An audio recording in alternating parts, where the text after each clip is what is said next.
محمد وآل محمد. أعوذ بالله من الشيطان اللعين الرجيم. بسم الله الرحمن الرحيم. الحمد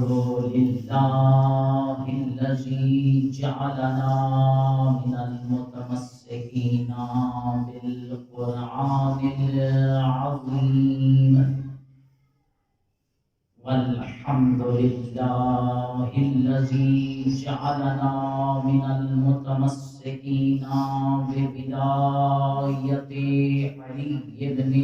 أبي طالب. اللهم صل على محمد وآل محمد. الصلاة والسلام على النبي الأمي المكي المدني السراج المنير الكوكب الدري سيدنا ونبينا وشفيع ذنوبنا ومولانا أبي القاسم محمد. اللهم صل على محمد وآل محمد وآله الطيبين الطاهرين المعصومين، لا سيما ابن الزهراء بقية الله في الأرضين. ورحمة الله على أحبابهم وأولادهم وشيعتهم ومحبيهم ومواليهم أجمعين. ولعنة الله على أعدائهم ومنكر فضائلهم وغاصب حقوقهم أجمعين. أما بعد، فقد قال الله سبحانه وتعالى في كتابه المجيد وفرقانه الحميد وقوله الحق. بسم الله الرحمن الرحيم. ولقد من الذين على المؤمنين إذ بعث فيهم رسولا من أنفسهم. صلوات. اللهم صل على محمد وآل محمد. سب سے پہلے آپ تمام برادران کی خدمت میں اور زمانے کے امام زمانہ علیہ السلام کی بارگاہ میں آج کی اس عظیم شب کی مناسبت سے ہدیہ تبریک عرض کرتا ہوں. بہت ہی اختصار کے ساتھ صرف چند منٹ آپ کو زحمت سماعت ہے، کیونکہ برادران اور بھی ہیں خطاب فرمانے والے، اور پہلے بھی یہ ذکر ہو رہا ہے. برادران عزیز، ہماری خوش قسمتی ہے کہ اللہ تبارک و تعالی نے ہمیں سید الانبیاء جیسی ہستی، نبی اور رسول عطا فرمائی ہے کہ جو سید الانبیاء ہیں، جو ختم المرسلین ہیں. میں ہمیشہ اس بات کا اظہار کرتا رہتا ہوں کہ کیا مقام ہے رسول پاک صلی اللہ علیہ وآلہ وسلم کی امت کا کہ بروز محشر انبیاء جس صف میں کھڑے ہوں گے اسی صف میں ہمارے نبی کے امتی کھڑے ہوں گے. ماشاءاللہ. واجب الاحترام برادر عزیز، خداوند متعالی نے طول عمر عطا فرمائے، دو علماء تشریف فرما ہیں۔ ہماری خوش قسمتی ہے کہ ان کے سامنے جو ہے ہم اکثر دوست ہیں، تو عام طور پر یہ ہوتا ہے کہ جو ہے نا جی پہلے یا بعد میں، لیکن ان برادران نے کہا کہ جی ہم نے آپ کو سننا ہے، ہماری باتیں ہوتی رہتی ہیں۔ یہ تائید فرمائیں گے کہ آپ جانتے ہیں کہ ہر نبی کی امت پر واجب ہے اپنے نبی کا کلمہ پڑھنا۔ میں نے آپ کے سامنے بات کہی ہے، ہر نبی کی امت پر واجب ہے اپنے نبی کا کلمہ پڑھنا، مگر ہر نبی پر واجب ہے محمد الرسول اللہ کا کلمہ۔ لا الہ الا اللہ آدم صفی اللہ، لا الہ الا اللہ نوح نجی اللہ، لا الہ الا اللہ ابراہیم خلیل اللہ، لا الہ الا اللہ موسیٰ کلیم اللہ، لا الہ الا اللہ عیسیٰ روح اللہ۔ ہر نبی کی امت پر واجب جہاں اپنے نبی کا کلمہ پڑھنا ہے، تو اس جو ہے نقطے کے ذیل میں جہاں انبیاء بروز محشر کھڑے ہوں گے، وہاں رسول پاک کی امت اسی صف میں کھڑی ہے۔ اور یہ جو میلاد ہم منا رہے ہیں، بہت ساری باتیں جو ہے ہر ایک انسان اپنے جو اس کا شعور ہے، جو خالق کائنات نے اسے عقل دیا ہے، اس میں جو کچھ اس کے ذہن میں آتا ہے، مختلف توجیحات بیان کی جاتی ہیں، مگر قرآن مجید کی سورہ ابراہیم اگر آپ پڑھ کر دیکھیں، اس میں اللہ تبارک و تعالیٰ ارشاد فرما رہا ہے وَذَكِّرْهُمْ بِأَيَّامِ اللَّهِ۔ اس سے پہلے کہ 4 منٹ کی گفتگو کروں، آپ کے سامنے تھوڑا سا اسی مناسبت سے کہ یہ جو ہم منا رہے ہیں اس کی کتنی اہمیت ہے، خداوند متعال کی کتنی رضا اور مرضی اور حکم اس ذکر میں کتنا شامل ہے۔ خداوند متعال سورہ ابراہیم ہے، آیت نمبر 5 ہے، آپ گھر جا کر پڑھ لیجیے گا۔ وَذَكِّرْهُمْ بِأَيَّامِ اللَّهِ، اور ان لوگوں کو یاد کراؤ، تذکر دو ان لوگوں کو اللہ کے ایام کو یاد کرنے کا، جو خالق کائنات کے ایام ہیں ان کو منانے کا، ان کی اہمیت کا، ان کو اجاگر کرنے کا، ان کے سامنے ان سارے لوگوں کو یاد کراؤ وہ دن۔ ایام اللہ سے مراد کون سے دن ہیں؟ ویسے تو 365 دن ہی اللہ کے ہیں، لیکن اللہ تبارک و تعالی جو فرما رہا ہے ایام اللہ، ان لوگوں کو یاد کراؤ اللہ کے دن، ان دنوں میں سے مراد ہر دن نہیں ہے، بلکہ ان دنوں سے مراد وہ مخصوص ایام ہیں کہ جس دن اللہ تبارک و تعالی کی توحید کی عظمت لوگوں کے سامنے بیان فرمانے کے لیے اللہ نے کسی خاص نعمت کو بھیجا ہے، اسے کہتے ہیں یوم اللہ۔ خدا کی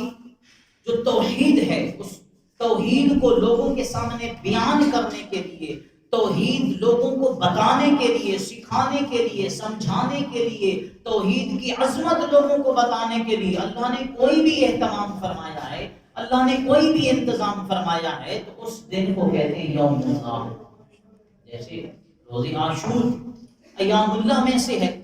اسی طرح سے آپ مجھے یہ بتائیں کہ اللہ تبارک و تعالی کی جتنی نعمات ہیں، اللہ تبارک و تعالی نے جس دن بھی نعمت خاص کا نزول فرمایا ہے، اس کو کہا ہے کہ یہ یوم اللہ ہے۔ تو کیا کسی بھی آج مکتبہ فکر کے لوگوں کے پاس جا کر ہم یہ پوچھیں کہ آپ مجھے یہ بتاؤ تمام جتنی بھی نعمتیں اللہ تبارک و تعالی نے فرمائی ہیں، کیا نعمت محمد مصطفیٰ صلی اللہ علیہ وآلہ وسلم سے بڑھ کر کوئی نعمت ہے؟ سب سے بڑی نعمت عظمیٰ اس کی آج رات آمد کی شب ہے۔ تو اللہ تبارک و تعالی نے جس دن خاص اپنی نعمت، یعنی کوئی خاص ایک چیز عطا کی ہے، اس کو یوم اللہ کہتے ہیں۔ تو آپ اور میں مل کر جہاں جہاں پر بھی جو عاشقان محمد مصطفیٰ صلی اللہ علیہ وآلہ وسلم ذکر کر رہے ہیں اپنے نبی کا، تو در حقیقت قرآن کے مطابق وہ قرآن کے حکم پر عمل کر رہے ہیں اور عبادت عظیم انجام دے رہے ہیں۔ قرآن مجید کی سورہ آل عمران قرآن مجید کا تیسرا سورہ ہے، پارہ نمبر 4 ہے، آیت نمبر ہے 164، جس میں خداوند متعال ارشاد فرما رہا ہے وَلَقَدْ مَنَّ الَّذِينَ عَلَى الْمُؤْمِنِينَ وَلَقَدْ مَنَّ عَلَى الْمُؤْمِنِينَ،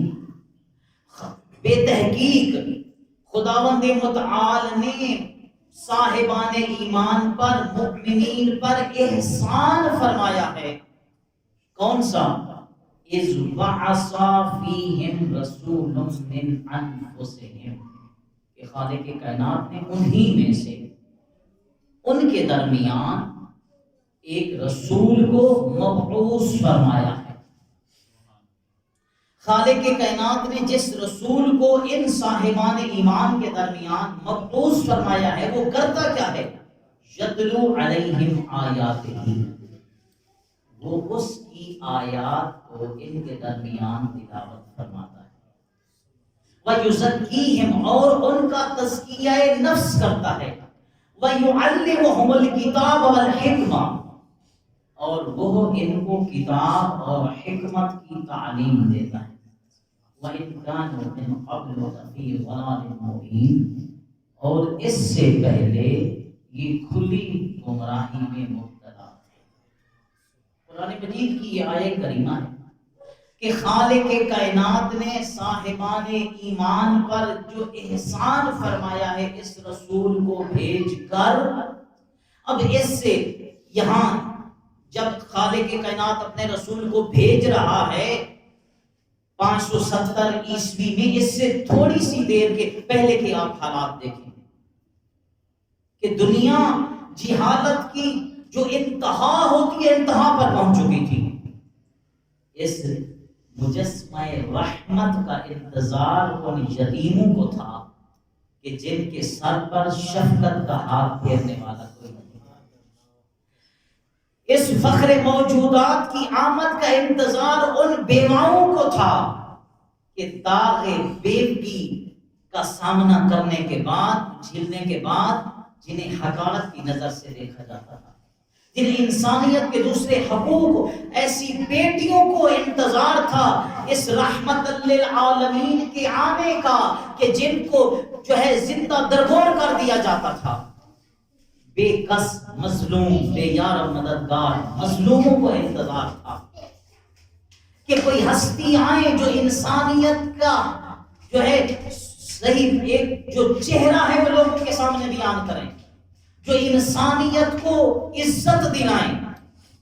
جو مقام انسانیت لوگوں کو بتائیں۔ اور وہ نشانیاں ظاہر ہونے لگی تھی کہ خالق کائنات نے اپنی اس حبیب ہستی کو بھیجتے وقت جب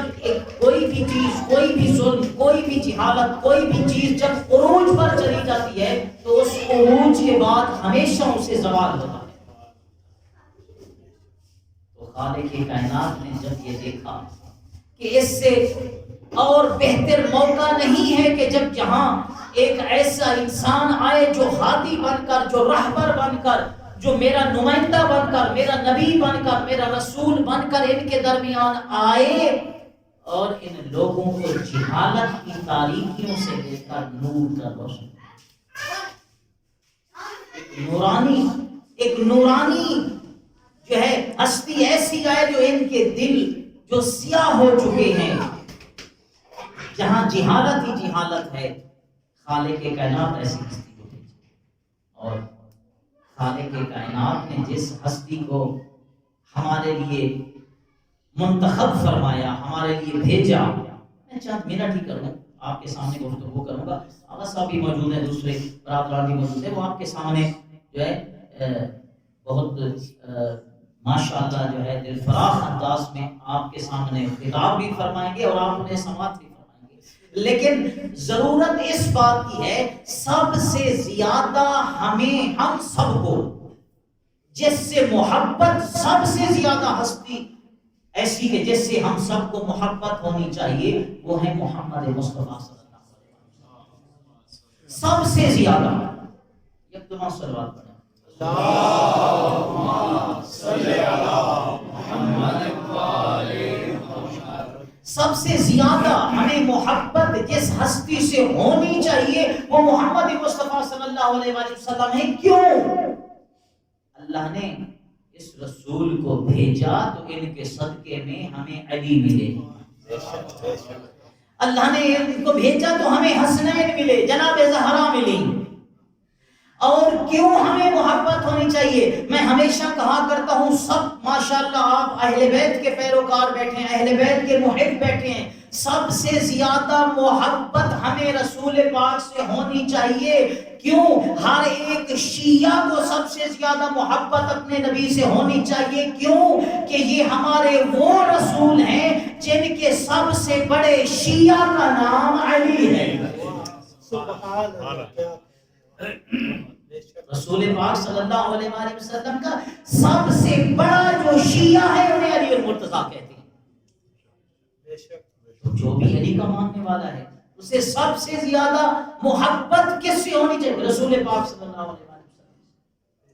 اور عزیزان محترم، رسول پاک صلی اللہ علیہ وآلہ وسلم آپ جانتے ہیں، سنتے ہیں، رہتے ہیں، وہ ہستی ہے کہ جو وجہ تخلیق کائنات ہے۔ اسے اسی پڑھ کر دیکھیں کہ یا احمد لولا کا لما خلقت الافلاق، اے میرا نبی، اے احمد اگر میں آپ کو خلق نہ کرتا نا، کائنات کی کسی چیز کو بھی خلق نہ کرتا، تو معلوم ہوا زمین اور آسمان کے درمیان اللہ تبارک و تعالی نے، خالق کائنات نے جو بھی چیزیں خلق فرمائی ہیں وہ محمد مصطفیٰ صلی اللہ علیہ وآلہ وسلم کے نورانی وجود کے صدقے میں خلق فرمائی ہیں۔ عزیزان محترم، اللہ تبارک و تعالی نے جہاں یہ فرمایا وہاں یہ بھی آپ سنتے رہتے ہیں کہ اللہ اپنے بارے میں فرماتا ہے کنت کنزا مخفیا۔ یہ ہستیاں کون ہیں؟ میں صرف ہنٹس دے کر ہی بس آگے میں بڑھنا چاہوں گا تاکہ دو باتیں کر کے آپ کی زحمتوں کو میں تمام کر دوں کہ اللہ تبارک و تعالی نے جس ہستی کو بھیجا ہے ہمارا نبی بنا کر، ہمارا رسول بنا کر، اس ہستی کا یا رسول پاک نے جن کو اپنے بعد ہمارے خلیفہ بنایا ہے، اپنے جانشین قرار دیا ہے اور اب ان کا تعارف کروایا ہے، میں تمہارے درمیان دو چیزیں چھوڑ کر جا رہا ہوں، انی تارک فیکم الثقلین کتاب اللہ و عترتی اہل بیتی۔ ان کا مقام اور منزلت کیا ہے؟ خود اللہ کیا فرما رہا ہے؟ کنت کنزا مخفیا، میں اللہ ایک چھپا ہوا خزانہ تھا۔ اب یہاں بڑی حساس گفتگو ہے، اللہ تبارک و تعالی چاہ رہا ہے میں اللہ نے چاہا کہ میں پہچانا جاؤں، میں اللہ نے اپنی پہچان کے لیے فخلقتہ الخلق لکی اعرف، میں نے ایک مخلوق کو خلق کیا تاکہ اس مخلوق کے ذریعے میں اللہ پہچانا جاؤں۔ اب اللہ تبارک و تعالی نے جس ہستی کو خلق فرمایا ہے اس سے سب سے پہلے جس ہستی کو خلق فرمایا ہے وہ ان کا نام ہے محمد مصطفیٰ صلی اللہ علیہ وآلہ وسلم، کیونکہ خداوند متعال کا یہ برگزیدہ نبی خود فرماتا ہے اول ما خلق اللہ نوری، اللہ تبارک و تعالی نے سب سے پہلے میں محمد مصطفیٰ کے نور کو خلق فرمایا، یعنی اول تخلیق کیا ہے؟ رسول پاک صلی اللہ علیہ وآلہ وسلم کا نور، اور رسول پاک صلی اللہ علیہ وآلہ وسلم کی زبان مبارک سے نکلے ہوئے جملات کی کیا وقت اور ہے، کیا حیثیت ہے؟ خود قرآن فرما رہا ہے وَمَا يَنطِقُ عَنِ الْهَوَىٰ إِنْ هُوَ إِلَّا وَحْيٌ يُوحَىٰ، میرا حبیب وہ ہے اس وقت تک اپنی زبان کو جنبش ہی نہیں دیتا جب تک میں اللہ کی طرف سے کوئی وحی نازل نہیں ہوتی، یعنی رسول خدا صلی اللہ علیہ وآلہ وسلم کوئی اپنے ذاتی جذبات کے ذریعے، کوئی اپنی محبت کے ذریعے، کوئی اپنی خواہشات کو سامنے رکھتے ہوئے اس کے تحت کلام نہیں کرتے، اس کے تحت کچھ نہیں فرماتے، بلکہ جو بھی فرماتے اللہ کے حکم کے مطابق فرماتے ہیں۔ تو رسول پاک نے یہ جو فرمایا کہ اول ما خلق اللہ نوری، وہاں انہی رسول نے فرمایا انا وعلی من نور واحد، میں اور علی ایک ہی نور سے۔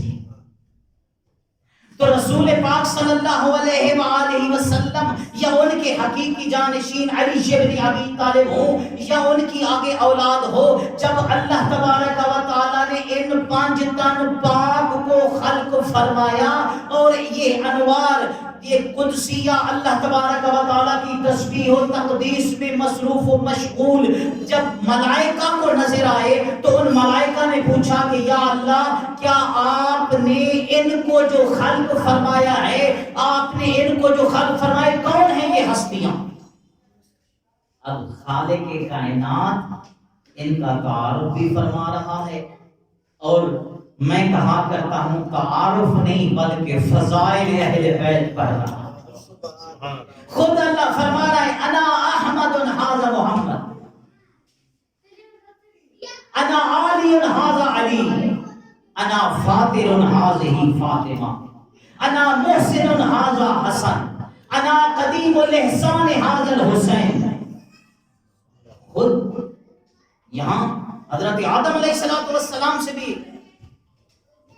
خود حضرت آدم علیہ السلام نے جب یہ دیکھا کہ جن کی شکلیں میری شکلوں سے ملتی جلتی ہیں، اور اللہ تبارک و تعالیٰ سے پوچھا کہ یا اللہ، آپ نے مجھ سے پہلے جن کو خلق فرمایا ہے یہ کون ہستی ہیں؟ فرمایا اللہ تبارک و تعالیٰ نے اے آدم سن، اگر میں ان کو خلق نہ کرتا نا تو میں زمین و آسمان کے درمیان کسی چیز کو خلق نہ کرتا، میں تجھے بھی خلق نہ کرتا، اور اے آدم سن، جب تجھے بھی کچھ مانگنا ہو ان 5 تن پاک کو میری بارگاہ میں وسیلہ قرار دے کر میں اللہ سے کچھ طلب کرتا۔ تو اللہ تبارک و تعالیٰ نے جس ہستی کو ہمارے لیے نبی بنا کر بھیجا ہے، ہمارے لیے رسول بنا کر بھیجا ہے، اس سے ہٹ کر بھی قرآن مجید کی سورہ سعاد ہے، آیت نمبر 38 ہے، آیت نمبر 38 میں استکبرت ام کنت من العالین، جب شیطان نے سجدے کرنے سے انکار کیا نا تو خداوند متعال نے فرمایا کہ تو تکبر کرنے لگا، اور کیا تو اپنے آپ کو عالین میں سے سمجھنے لگا۔ اب عالین کی کئی توجیہیں ہیں، کئی باتیں ہوتی رہتی ہیں، ان عالین میں سے ایک جو توجیہ بیان کی جاتی ہے وہ یہ ہے کہ ان سے مراد محمد و آل محمد علیہ السلام ہیں، کہ جن کے بارے میں خداوند متعال نے ارشاد فرمایا کہ کیا تو اپنے آپ کو ان عالین میں سے سمجھنے لگ گیا ہے۔ اور رسول پاک صلی اللہ علیہ وآلہ وسلم ارشاد فرماتے ہیں تخلیق کہ آدم سے 2000 سال پہلے اللہ تبارک و تعالی نے میں محمد مصطفیٰ کے نور کو خلق، اور جہاں یہ مقام ہے کہ میں محمد مصطفیٰ کو خلق فرمایا تھا، ہم 5 تن پاک کو خلق فرمایا تھا، تو وہاں اللہ تبارک و تعالی نے رسول پاک کے ساتھ حضرت علی علیہ السلام کا بھی مقام اور مرتبہ بیان فرمانے کے لیے کیا کیا انتظامات فرمائے ہیں۔ تاریخ اسلام ہے، جا کر آپ پڑھ لیجئے۔ میں ایک چھوٹا سا واقعہ آپ کے سامنے بیان کرتا ہوں کہ رسول پاک صلی اللہ علیہ وآلہ وسلم اور حضرت علی علیہ السلام کو اللہ تبارک و تعالیٰ نے ایک کو نبی اور دوسرے کو جو امام بنایا ہے علی بن ابی طالب کو، اللہ تبارک و تعالیٰ ان کا مقام کیا لوگوں کے سامنے بیان فرمانا چاہتا ہے۔ رسول پاک نے اپنی انگوٹھی ایک دے دی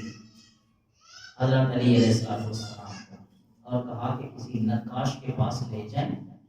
اور اس انگوٹھی کے اوپر محمد ابن عبداللہ کندہ لگا کر لائیں۔ حضرت علی علیہ السلام نے وہ انگوٹھی لی،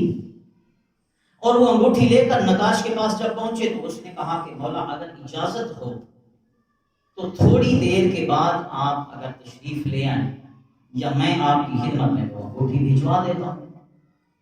اب رسول پاک صلی اللہ علیہ وآلہ وسلم کا حکم تھا نقاش کے پاس لے جاؤ، مولا لے کر گئے۔ مولا نے فرمایا ٹھیک ہے، تھوڑی دیر کے بعد جو ہے نا یہ انگوٹھی تیار کر کے آپ بھجوا دیجیے گا یا آپ سے لے لی جائے گی۔ وہ تھوڑی دیر کے بعد نقاش سے جب انگوٹھی واپس آئی، حضرت علی المرتضیٰ نے وہ انگوٹھی رسول پاک صلی اللہ علیہ وآلہ وسلم کو دی، تو رسول پاک صلی اللہ علیہ وآلہ وسلم نے وہ اس انگوٹھی کو دیکھا اور دیکھ کر نماز پڑھنے کے بعد، خالق کائنات کی عبادت سے فارغ ہونے کے بعد، اپنے وہ تکیہ، وہ سرہانہ جہاں پر محو استراحت ہوتے تھے وہاں پہ وہ انگوٹھی رکھی۔ صبح ہوئی، جیسے ہی عبادت خداوندی کے لیے بیدار ہوئے اور اس انگوٹھی کو پہننا چاہا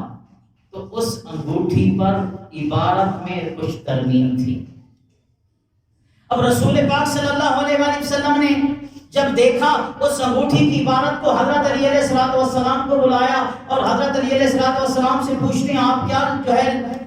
اس پہ کندہ کرا کے آئے؟ یا رسول اللہ، جو آپ نے حکم دیا تھا میں نے تو آپ کو یہ فرمایا تھا اس پر محمد ابن عبداللہ کندہ کرا کے آئے۔ حضرت علی علیہ السلام نے فرمایا کہ میں تو وہی کندہ کرا کے آیا ہوں۔ نقاش کے پاس اسی کو جا کر آپ کا ہی پیغام دیا جیسا آپ نے فرمایا۔ اب ادھر سے حضرت جبرائیل نازل ہوئے اور اس عبارت کو پڑھ کر جب سنایا رسول پاک نے کہ اے جبرائیل، میں نے کچھ اور عبارت لکھائی تھی محمد ابن عبداللہ، جب میں نے اب انگوٹھی پر دیکھا ہے لکھا ہوا ہے محمد الرسول اللہ اور اس کے نیچے لکھا ہوا ہے علی ولی اللہ۔ حضرت جبرائیل فرماتے ہیں یا رسول اللہ، آپ کی منشا یہ تھی کہ آپ اپنے والد کے نام کے ساتھ اپنا نام اس کے اوپر کندہ کرائیں، وہ آپ کی مرضی تھی۔ جب نقاش سے بھی پوچھا گیا، نقاش نے کہا اپنے تمام حواس کو جم کر کے جو عبارت آپ نے ہمیں کہی تھی ہم وہی عبارت لکھ کر آپ کو کندہ کر کے دی ہے۔ اب حضرت جبرائیل فرماتے آپ کی منشا یہ تھی مگر اللہ کی منشا یہ تھی کہ آپ کو اپنا رسول کا لوگوں کے سامنے اور آپ کو بتانے کے لیے محمد الرسول اللہ اور اس کے ساتھ علی ولی اللہ کرتا کرا۔ آپ نے اپنی مرضی کے مطابق جو، مگر اللہ کی منشا یہ تھی کہ تو اللہ کا رسول ہے، تو اللہ کا برگزیدہ نبی ہے۔ یہاں پہ بات آ گئی ہے کیونکہ جشن ہے تو تھوڑی سی چہرے کے اوپر جو ہے جشن سننے کا برادران جو آپ کے سامنے خطاب فرمائیں گے، آپ کو تھوڑا سا ماحول ہونا چاہیے۔ اب وہ کہتے ہیں کہ رسول پاک صلی اللہ علیہ وآلہ وسلم جب اس دنیا میں آئے تو 40 سال کے بعد جو ہے ان کا سینہ چاک کیا گیا۔ اب جو ہے نا ان کو پڑھے لکھے نہیں تھے، اب اس کے بعد جو ہے نا کہ ان کو پتا چلا یا بتایا گیا کہ اب تم نبی ہو، ہم اس تاریخ کے قائل نہیں ہیں۔ اب انہوں نے شبلی نعمانی نے ایک چھوٹا سا واقعہ لکھا ہے، اس نے کہا کہ پرانے زمانے میں اس وقت عرب کے لوگوں میں جو کبھی کوئی بچہ شہر میں پیدا ہوتا نا تو خانہ بدوش کچھ عورتیں آتی قرب جوار سے کہ ہم جا کر بچے کو گود لیں گے تو دودھ پلائیں گے، تو ہمیں جب بچے کو واپس کریں گے کیونکہ یہ صحرا کی گرمی سردی اور اس موسم کو برداشت کرنے کا بھی عادی ہو جائے گا اور کچھ فصیح زبان بھی سیکھ لے گا، اور اس کے بعد جو ہے جب منتقل کرتے تھے تو تحفے تحائف دیا کرتے تھے۔ تو وہ کہتے تھے کہ جو دوسری جن کی سواریاں تیز تھی نا وہ پہنچے، ان کو جو ہے نا امیروں کے بچے ملے، اور جو ہے یہ حلیمہ سعدیہ سب سے آخر میں پہنچی اور ان کے حصے میں عبداللہ کا یتیم آیا۔ یہ ان کی باتیں، دوستوں کی باتیں۔ جب ان کو جناب حلیمہ سعدیہ کا وہ گدھا کے جس کے اوپر وہ سوار تھی، جیسے ہی رسول پاک کو لیا اور اس گدھے پر سوار ہوئی تو وہ گدھا ان ساری سواریوں سے تیز دوڑنے لگا۔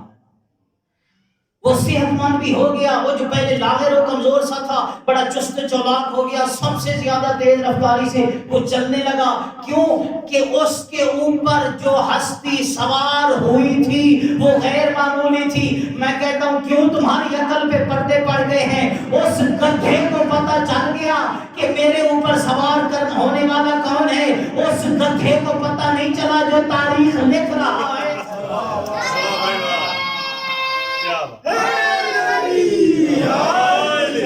اور جب ادھر سے تم یہ کہہ رہے ہو، ادھر سے تم وہ کہہ رہے ہو کہ اتنی برکت تھی اس مولود کی، وہ صحت مند بھی ہو گیا، وہ سب سے زیادہ تیز چلنے بھی لگا،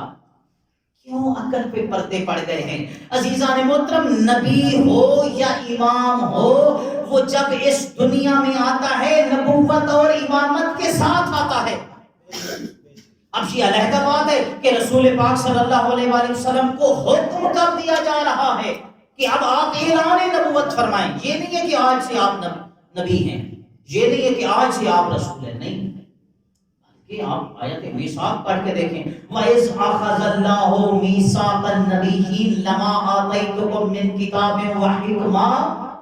میں صرف اشارہ کرنے کی خاطر آپ کے سامنے میں نے آیت کو پڑھا ہے، یعنی آیت میثاق میں اس وقت اللہ تبارک و تعالیٰ نے جب سب کو نبی اور رسول بنایا تھا، اس وقت ان سے میثاق لیا تھا، جب آخری زمانے میں میرا نبی آئے گا آپ اس پر لَتُؤْمِنُنَّ بِهِ وَلَتَنْصُرُنَّ، اس کے اوپر ایمان بھی لاؤ گے اور اس کی تم نصرت بھی کرو گے۔ تو عزیزان محترم، اللہ تبارک و تعالی نے اپنے برگزیدہ نبی جس ہستی کو بھیجا ہے، اسی وجہ سے میں ہمیشہ یہ کہا کرتا ہوں سب سے زیادہ ہمارے نزدیک، سب سے زیادہ محترم، سب سے زیادہ محبوب جو ہستی ہونی چاہیے ان کا نام محمد مصطفیٰ صلی اللہ علیہ وسلم۔ اور مختلف باتیں جو کی جاتی ہیں وہ ہمیں اور آپ کو سمجھانے کے لیے، اب دیکھیں یہ کوئی کم عظمت نہیں ہے معراج کی کہ خالق کائنات جیسی ہستی اپنے نبی کو معراج کے لیے بلائے۔ اور یہ جو کہا جاتا ہے کہ اتنے قریب ہو گئے شب معراج، ایک کمان کا فاصلہ رہ گیا۔ کمان کتنی بڑی ہوتی ہے؟ اس کمان سے مراد کیا ہے؟ یہ ظاہری طور پر ڈسٹینس نہیں ہے، بلکہ اس سے مراد کیا ہے کہ خالق کائنات کی جو بھی صفات ہیں، آپ کے سامنے میں تھوڑا سا واضح کرنے کے لیے، پوری دنیا ہر عبادت جو انجام دیتی ہے اس میں کیا نیت ہوتی ہے؟ قربتاً الی اللہ، اللہ کی قربت حاصل کرنے کے لیے، یعنی اللہ سے قریب ہونے کے لیے۔ اب اللہ سے جیسے یہاں قریب ہونے سے مراد اللہ کسی ایک جگہ پر مقید نہیں ہے کہ اللہ کے ہم قریب ہو رہے ہیں، 4 رکعت نماز پڑھیں گے اور قریب ہو جائیں گے، اور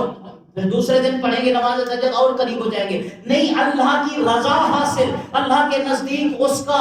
پسندیدہ اور محبوب فرما بردار بندہ بننے کی خاطر، یعنی یہ فرمایا گیا اللہ کی جو صفات ہیں ان صفات کو سب سے زیادہ جس نے اپنے اندر پیدا کیا ہے انہیں محمد مصطفیٰ کہتے ہیں۔ نعرہ تکبیر، نعرہ رسالت، نعرہ حیدری، بلندترین صلوات،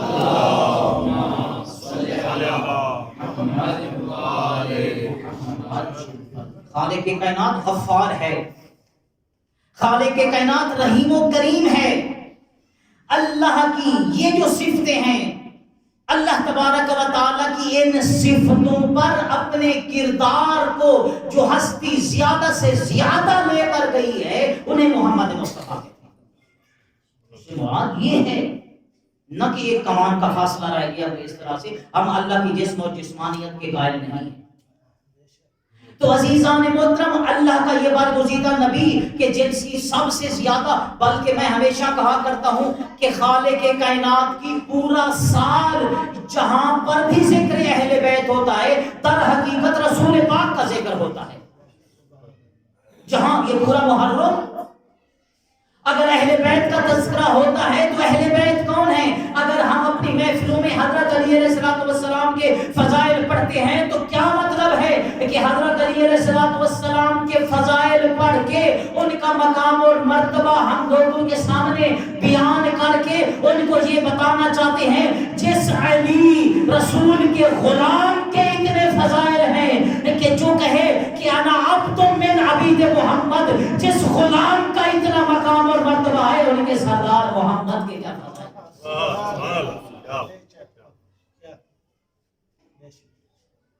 وَمِنَ النَّاسِ مَن يَشْرِي نَفْسَهُ ابْتِغَاءَ مَرْضَاتِ اللَّهِ، کہ جس نے شب ہجرت اپنی جان رسول پر قربان کر کے اللہ کی مرضیاں خرید لی ہیں، یعنی خداوند متعال کی مرضی اور منشا جو ہے اہل بیت علیہ السلام اس کے تحت چلتے ہیں. تو حضرت علی علیہ السلام جیسی ہستی ایسے نہیں ہے کہ ہم اس طرح سے، بلکہ رسول پاک صلی اللہ علیہ وآلہ وسلم، اب یہی دو باتیں کروں گا اور آپ کی ضابطے تمام کر دوں گا، وقت نہیں رہا ہے. رسول پاک صلی اللہ علیہ وآلہ وسلم ہمیشہ یہ ایک جملہ فرماتے رہے کہ یا علی، اللہ کو اگر سب سے زیادہ پہچانا ہے یا میں محمد مصطفیٰ نے پہچانا ہے یا تجھ علی نے پہچانا. یعنی معرفت توحید سب سے زیادہ اگر کسی ہستیوں نے درک کی ہے یا میں اس ذات کے حبیب، میں محمد نے یا اور یا علی، اگر آپ کو کسی نے جانا اور پہچانا ہے کہ آپ کا کیا مقام ہے، یا اللہ نے جانا ہے یا میں محمد مصطفیٰ نے. لہذا رسول پاک صلی اللہ علیہ وآلہ وسلم کا یہ ذکر، یہ محفل، یہ میلاد منانے کا مقصد کیا ہے کہ ان ہستیوں کا ذکر کر کے ہم ان کی سیرت پر چلیں، ہم ان کے کردار پر چلیں. پوری دنیا اس وقت تک رسول پاک کی دشمن نہیں تھی جب محمد ابن عبداللہ کہا جاتا تھا. اب دشمن ہوئے جب محمد رسول اللہ. اور عزیزان محترم، ہم اپنی جان، اپنی مال، اپنا گھر، اپنا وطن، سب کچھ بھی اگر قربان کر دینا تو رسول پاک صلی اللہ علیہ وآلہ وسلم سے محبت کرنے والے وہ ہستیاں جو رسول پاک سے اتنی زیادہ محبت کرتی تھی کہ جنہوں نے موت کو سامنے دیکھ کر اس وقت بھی لبیک یا رسول کہا، ہماری جان، ہمارے مال، ہماری عزت و آبرو ان کی نعلین کی خاک پر قربان. جنہوں نے کس وقت محمد رسول اللہ کہا، کس وقت اپنے رسول سے محبت کا اعلان فرمایا. اسلام کی سب سے پہلی شہیدہ کا نام ہے حضرت سمیہ. سب سے پہلے جب رسول پاک صلی اللہ علیہ وآلہ وسلم نے اعلان نبوت فرمایا، لوگوں کو بتوں سے منع کر کے خالق کائنات کی توحید لوگوں کو بتائی اور لا الہ الا اللہ محمد رسول اللہ پڑھنے کو کہا، تو ان جاہلوں کے سردار ابو جہل، ابو لہب، ان کافروں کے سردار ابو سفیان، اس نے نیزہ لیا اور ڈھونڈتا پھرتا ہے کہ محمد مصطفیٰ سے محبت کرنے والے کہاں ہیں. یہ سامنے جناب عمار کی والدہ جناب یاسر کی زوجہ جناب سمیہ نظر آئی اور ابو سفیان پوچھتا ہے کہ میں نے سنا ہے کہ تو محمد مصطفیٰ کا کلمہ پڑھنے لگی ہے، لا الہ الا اللہ کا تو نے اعلان کیا ہے، اقرار کیا. کہتی الحمدللہ. اب آپ مجھے یہ بتائیں، دشمن اسلام، دشمن رسول کے سامنے یہ جملے کہنا کہ وہ پوچھ رہا ہے میں نے سنا ہے تو نے کلمہ پڑھ لیا ہے اور تو نے محمد اور مصطفیٰ سے جو ہے محبت کا اظہار کیا، وہ کہتی ہے الحمدللہ. اس نے نیزہ نکالا اور کہتا ہے کہ ابھی سے تو ان سے اعلان برات کر. اس نے جیسے ہی نیزہ نکالا، کیسی محمد مصطفیٰ کی حقیقی محبہ تھی، کتنی محبت کرنے والی عاشق رسول تھی. اس نے کہا تو مجھے محمد رسول اللہ پڑھنے، لا الہ الا اللہ کا اقرار کرنے کے بعد تو مجھے موت سے ڈرائے گا؟ میں مر تو سکتی ہوں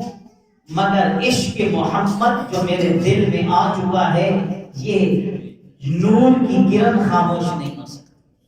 اس نے نیزہ لیا اور اس کو شہید کر دیا.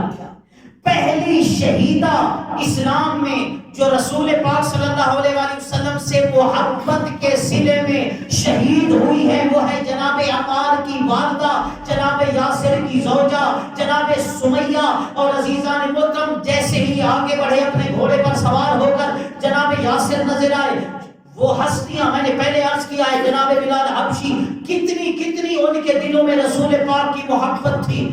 ان کو گرفتار کیا اور کہا کہ اگر دو بات میں سے ایک قبول کر لو، یا ہم تمہیں قتل کر دیں گے یا رسول پاک کے دین اور ہماری بتوں کا اقرار کر لو، لا الہ الا اللہ کا انکار کر لو۔ کتنے زیرک انسان تھے وہ، انہوں نے کہا کہ تم ہم سے یہ اقرار، یہ بات صرف تنہائی میں لینا چاہتے ہو؟ اگر تم یہ سننا چاہتے ہو نا تو تمام عرب کے جو لوگ ہیں نا ان کو اکٹھا کرو، اور تمام عرب کے جتنے لوگ زیادہ سے زیادہ اجتماع ہو سکتا ہے اس اجتماع میں آپ ہم سے تقاضا کرو، ہم اپنا بیان دیں گے۔ خوش ہو گئے، انہوں نے کہا کہ موت سے ڈر گئے، لوگوں کو اکٹھا کیا گیا بلند جگہ پر، ان تینوں سرداروں نے نیام سے تلواریں نکالی، جلالوں کو دی اور کہا کہ یہ جو کچھ کہہ رہے ہیں نا اس کو بڑے غور سے سننا، اگر یہ لا الہ الا اللہ کا انکار کریں، محمد رسول اللہ سے اعلان برات کریں تو انہیں چھوڑ دینا، اگر کچھ اور کہیں تو فوراً ان کے سر قلم کر دینا۔ میرے برادر عزیز، آج اتنے عرصے کے بعد لبیک یا رسول اللہ کہنا آسان ہے، میلاد منانا آسان ہے، لا الہ الا اللہ پڑھنا آسان ہے، محمد رسول اللہ پڑھنا آسان ہے۔ جب اتنا دشمن اسلام سامنے ہو، جب ایسے ناخلف بدبخت رسول پاک صلی اللہ علیہ وآلہ وسلم سے بغض اور کینہ رکھنے والے ایسے جاہلوں کے باپ ابو جہل، ابو لہب، ابو سفیان جیسی ہستیاں موجود ہوں، اب ان کے سامنے کھڑے ہو کر محبت رسول اللہ کے نعرے لگانا مشکل ہے۔ مگر کیا کہا کہ جو تمہارا تقاضا تھا نا، اب سارے لوگ جمع ہو گئے ہیں، اپنا ذرا تقاضا بآواز بلند آپ بیان کریں تاکہ سب کو پتا چل جائے کہ آپ ہم سے تقاضا کیا کر رہے ہیں، پھر ہم جیسا آپ نے کہا ہے پھر اس کے مطابق بیان دیں۔ اب جیسے ہی انہوں نے کہا کہ ہم تقاضا یہ کرتے ہیں، ہمارے بتوں کو کہو ٹھیک ہے، لا الہ الا اللہ کا انکار کر دو، محمد رسول اللہ کے بارے میں کہو یہ سچے نہیں ہیں، خاتم دینا ہم کہ جو کچھ یہ کہتے سچے نہیں ہیں۔ اب جیسے ہی ان کا تقاضا ختم ہوا، وہ سچے عاشقان محمد رسول اللہ ان کی زبان گویا ہوئی اور انہوں نے کہا کہ اے کافروں کے سرداروں، لا الہ الا اللہ کے بارے میں ہم سے انکار سننے والوں اور رسول پاک کے بارے میں اعلان برات سننے والوں، سنو، لا الہ الا اللہ محمد رسول اللہ کا ہم اعلان کر رہے ہیں، خدا بھی سچا ہے، اس کا نبی بھی سچا ہے، ہماری جان کل بھی خدا کے لیے اور ہماری جان آج بھی محمد مصطفیٰ کی محبت میں قربان ہو جائیں گے، مگر نہ لا الہ الا اللہ چھوڑیں گے نہ محمد رسول اللہ چھوڑیں گے۔ اب میں کہتا ہوں ان کے خون کا قطرہ جب زمین پہ آیا ہوگا تو ہر قطرے نے پکار کر کہا ہوگا لبیک یا رسول، لبیک یا رسول اللہ، لبیک یا رسول اللہ، لبیک یا رسول اللہ، لبیک یا رسول اللہ۔ محمد سے وفا بولے تو ہم تیرے، یہ جہاں چیز ہے یا لو ہو کرم تیرے۔ خالق کائنات آپ حضرات کی اس میں شرکت